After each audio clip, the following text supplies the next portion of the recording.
شروع اللہ کے نام سے جو بڑا مہربان نہایت رحم والا ہے۔ الف لام را، یہ بڑی دانائی کی کتاب کی آیتیں ہیں۔ کیا لوگوں کو تعجب ہوا کہ ہم نے انہی میں سے ایک مرد کو حکم بھیجا کہ لوگوں کو ڈر سنا دو اور ایمان لانے والوں کو خوشخبری دے دو کہ ان کے پروردگار کے ہاں ان کا سچا درجہ ہے۔ ایسے شخص کی نسبت کافر کہتے ہیں کہ یہ تو صریح جادوگر ہے۔ تمہارا پروردگار تو خدا ہی ہے جس نے آسمان اور زمین 6 دن میں بنائے، پھر عرش تخت شاہی پر قائم ہوا۔ وہی ہر ایک کام کا انتظام کرتا ہے، کوئی اس کے پاس اس کا اذن حاصل کیے بغیر کسی کی سفارش نہیں کر سکتا۔ یہی خدا تمہارا پروردگار ہے تو اسی کی عبادت کرو۔ بھلا تم غور کیوں نہیں کرتے؟ اسی کے پاس تم سب کو لوٹ کر جانا ہے۔ خدا کا وعدہ سچا ہے، وہی خلقت کو پہلی بار پیدا کرتا ہے، پھر وہی اس کو دوبارہ پیدا کرے گا تاکہ ایمان والوں اور نیک کام کرنے والوں کو انصاف کے ساتھ بدلہ دے۔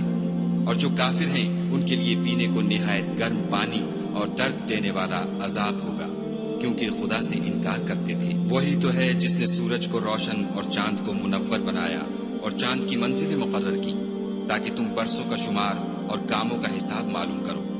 یہ سب کچھ خدا نے تدبیر سے پیدا کیا ہے۔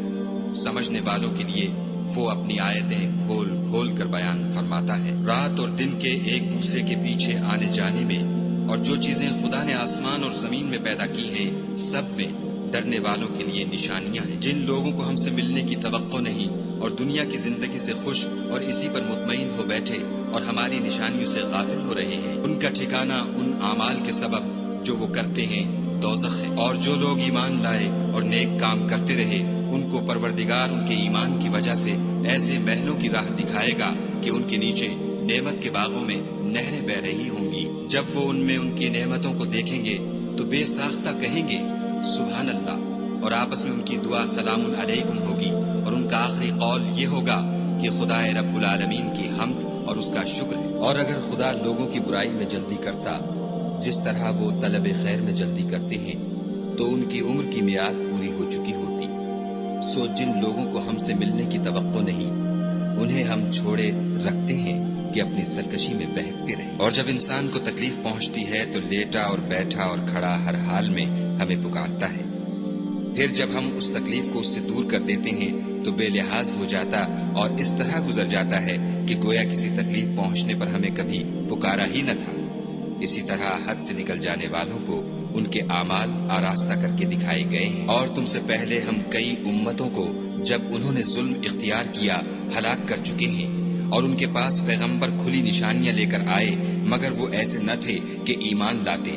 ہم گناہ گاروں کو اسی طرح بدلہ دیا کرتے ہیں۔ پھر ہم نے ان کے بعد تم لوگوں کو ملک میں خلیفہ بنایا تاکہ دیکھیں کہ تم کیسے کام کرتے ہو۔ اور جب ان کو ہماری آیتیں پڑھ کر سنائی جاتی ہے تو جن لوگوں کو ہم سے ملنے کی امید نہیں، وہ کہتے ہیں کہ یا تو اس کے سوا کوئی اور قرآن بنا لاؤ یا اس کو بدل دو۔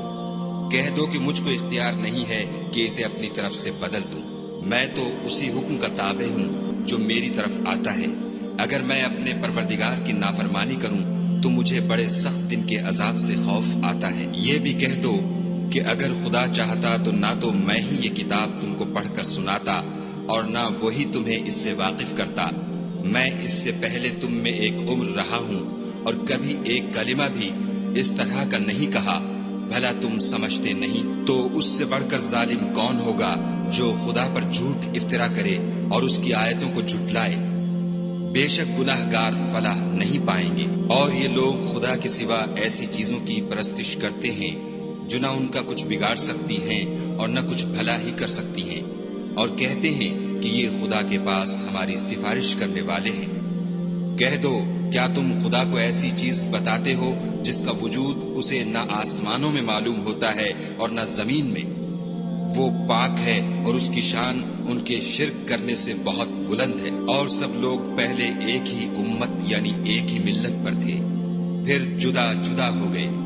اور اگر ایک بات جو تمہارے پروردگار کی طرف سے پہلے ہو چکی ہے نہ ہوتی تو جن باتوں میں وہ اختلاف کرتے ہیں ان میں فیصلہ کر دیا جاتا۔ اور کہتے ہیں کہ اس پر اس کے پروردگار کی طرف سے کوئی نشانی کیوں نازل نہیں ہوئی؟ کہہ دو کہ غیب کا علم تو خدا ہی کو ہے، سو تم انتظار کرو، میں بھی تمہارے ساتھ انتظار کرتا ہوں، اور جب ہم لوگوں کو تکلیف پہنچنے کے بعد اپنی رحمت سے آسائش کا مزہ چکھاتے ہیں تو وہ ہماری آیتوں میں ہیلے کرنے لگتے ہیں۔ کہہ دو کہ خدا بہت جلد ہیلا کرنے والا ہے، اور جو ہیلے تم کرتے ہو ہمارے فرشتے ان کو لکھتے جاتے ہیں۔ وہی تو ہے جو تم کو جنگل اور دریا میں چلنے پھرنے اور سیر کرنے کی توفیق دیتا ہے، یہاں تک کہ جب تم کشتیوں میں سوار ہوتے ہو اور کشتیاں پاکیزہ ہوا کے نرم نرم جھونکوں سے سواروں کو لے کر چلنے لگتی ہیں اور وہ ان سے خوش ہوتے ہیں، تو ناگہاں سناٹے کی ہوا چل پڑتی ہے اور لہریں ہر طرف سے ان پر جوش مارتی ہوئی آنے لگتی ہیں، اور وہ خیال کرتے ہیں کہ اب تو لہروں میں گر گئے۔ تو اس وقت خالص خدا ہی کی عبادت کر کے اس سے دعا مانگنے لگتے ہیں کہ اے خدا، اگر تو ہم کو اس سے نجات بخشے تو ہم تیرے بہت ہی شکر گزار ہوں۔